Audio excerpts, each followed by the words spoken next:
Dans toutes les villes du monde, on va trouver des gens qui créent, qui prennent des initiatives, qui inspirent et suscitent de l'espoir. Des acrobates du quotidien qui, avec très peu, font beaucoup. Dans Dakar l'Insoumise, publié en 2008 aux éditions Autrement, le journaliste Fabrice Hervieux-Wane présente ces artisans de la capitale du Sénégal qui, malgré les limites de l'État, les lourdeurs administratives, l'état de la société, innovent, survivent et résistent. Alors, si vous n'êtes pas dakarois sénégalais, il y a de fortes chances que vous ne soyez pas attiré par le titre de ce livre. Et là, vous passeriez à côté de ces portraits d'insoumis que vous pourriez trouver à Douala, à Abidjan, à Cotonou, à Paris, Londres, New York ou autres grandes villes.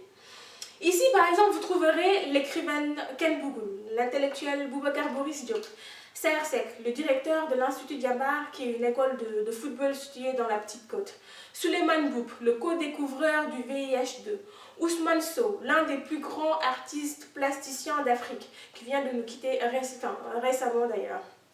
Enfin bref, des Sénégalais innovateurs qui font bouger le monde à leur niveau, dans leur domaine, et depuis une ville insolite et ouverte à l'expérimentation, Dakar.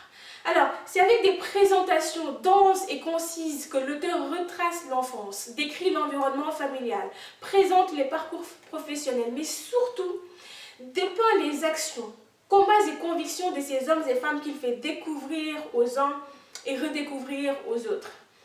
Dans Dakar l'Insoumise, j'ai découvert des pépites, Abbas Ndione, cet écrivain de talent que le grand public ne citerait pas forcément parmi les grands auteurs de la littérature sénégalaise et africaine.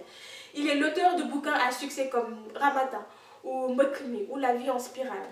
Le livre révèle entre autres que c'est l'alchimie entre l'exigence, le hasard et la surprise que la plupart de ses œuvres ont vu le jour. J'y ai croisé Massamba Diop, le fondateur de SOS Médecins Sénégal et fils du professeur Cheikh Anta Diop. De lui, je retiens un homme qui a une forte culture du travail et qui est sans cesse à la quête de l'excellence. J'ai fait la connaissance du professeur Aboubakri Moussalam, brillant scientifique, égyptologue, assistant du professeur Cheikh Anta Diop. Ici, il confie de surprenantes anecdotes sur lui-même, sur le savant Cheikh Anta Diop et sur leurs recherches concernant l'origine de la civilisation universelle. J'ai aussi croisé les chemins de Solissi, c'est l'artiste peintre qui incarne l'exigence. Aïssa John, la décoratrice de luxe, une déterminée et visionnaire.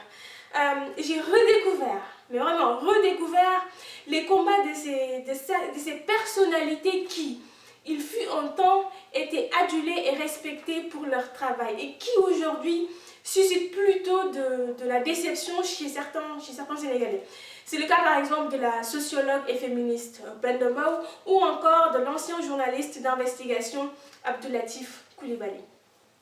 Ce livre est un vrai vivier d'acteurs et d'actions et ce genre d'écrit est rarissime sur le continent.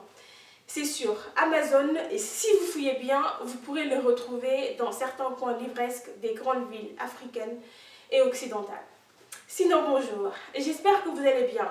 On continue de s'abonner, de liker, de partager et je vous dis à la prochaine vidéo.